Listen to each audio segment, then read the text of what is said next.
Hello, and it's time for some more mind and body self-reliance. And today I want to discuss the idea of monitoring your life experience. And what does that mean exactly? So if you balance your checkbook every month and your financial statement, you're tracking your financial life. How do you track the rest of your life? Well, a journal can do that for you. Now, your financial statement from 10 years ago, 5 years ago, last year, it's going to document a financial timeline. But what about your life process as a person? What constitutes and creates a timeline for that? Like, can you accurately explain your life process, 2 years ago, 10 years ago, 20 years ago with specificity and clarity and discernment? Because if it wasn't written down or somehow tracked, it's very doubtful that you can.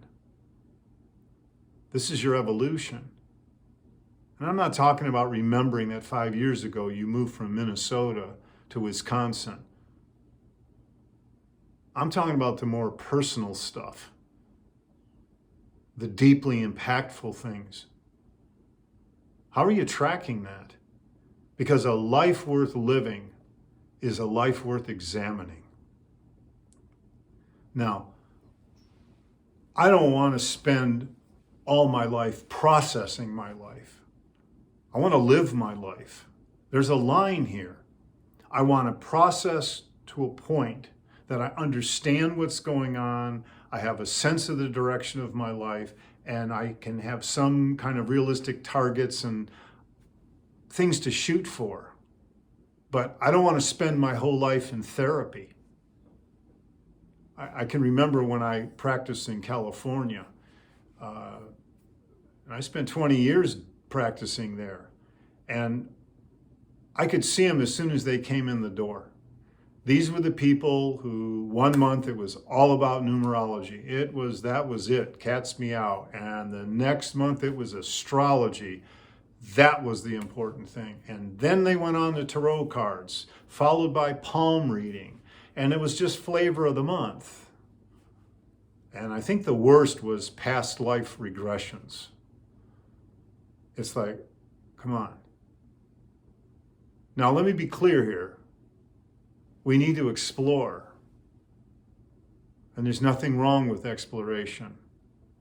But at a point, we got to settle into something and move on. Now, the work that I do with clients is very intuitive in nature. And I put my hands on people, and I often get images, and some of those images don't exactly feel like they're coming from childhood. They're coming from perhaps before childhood. And I'll write them down. And sometimes the client will have the same images, and we'll compare notes. Well, that's amazing. It doesn't happen all the time. When it does, it's something. Is it generational history coming through? It could be a lot of things. But I'm here to tell you that from the moment you were born in this life to where you are now, a lot has happened. And there's a lot of good stuff there to work on. And I think a lot of the people who were busy with the past life stuff weren't busy enough with this life. So, got to keep some perspective here. But I want to ask you this. Do you ever find yourself saying, I need to remember this awareness or understanding? That you need to write down. And the idea of a journal or writing anything about your life that way, I suggest to clients that we focus on our causes and motivations, not the dates and events. So the traffic doesn't matter, but the epiphany you had in traffic does. And don't overanalyze your feelings or circumstances while writing them down, because otherwise you create paralysis by analysis, and that's exactly what not to do. But be aware of moments where you found yourself saying, because whatever follows is likely a brand new awareness just acknowledged. And working with yourself this way really helps develop your emotional intelligence, so you understand the emotions of yourself, because they're powerful and they drive us, whether you're an emotional person or not. They're a very important part of our life experience. But sometimes we can't speak to those emotions. We don't understand those emotions because we don't work with them. And a journal is a great way to do it. Just keep it simple. Now, here's what I've done, and over the last several years, and clients have as well, and that is I use a handheld digital audio recorder. And every few days, I got some woods out back, got a nice chair, I go sit in the chair, it's quiet, and I have a little conversation with myself, and I record it, and it's what came up in life, and how I handled it, and what I felt about it. And the recordings are only a few minutes, but I can listen to what I say in my own voice, like you're listening to me right now, as opposed to me generating and articulating thoughts in my mind. They come out of my mind, they go out into the world, they go onto this recorder.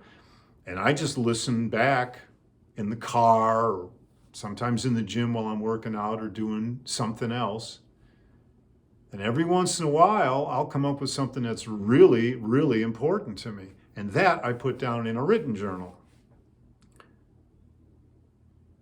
And the rest I delete.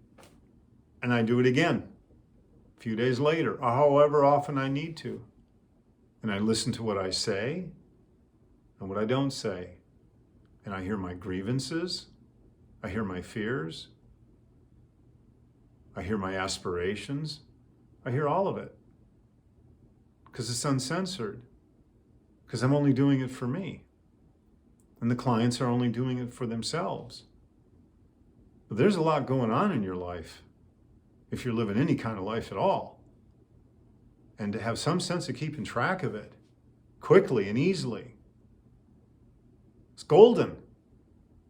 So I suggest, if you like to write stuff, you can write a few things down from day to day or time to time, but just get a recorder and record it. Play it back. Note the stuff that really matters and erase it. Do it again. And once a month, for me, I make a little longer recording and I review the last month and I preview the next one. And at the end of the year, I listen to some of the selected monthly recordings.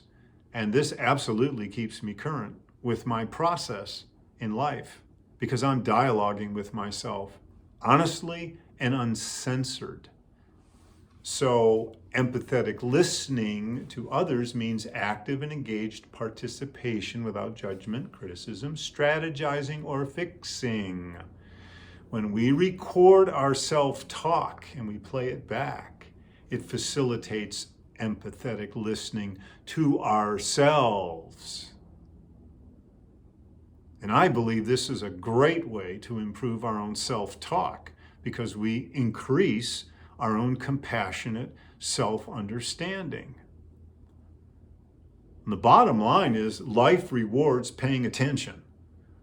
And whether you write it or it's audio, a journal reinforces your process and notes where you maintain your focus and what your focus is on. And you can use it to point out your celebrations, but also what re-stimulated you. What lessons and arrested development is it speaking to? Well, my authority issue or my boundary issue came up today because so-and-so said such and such.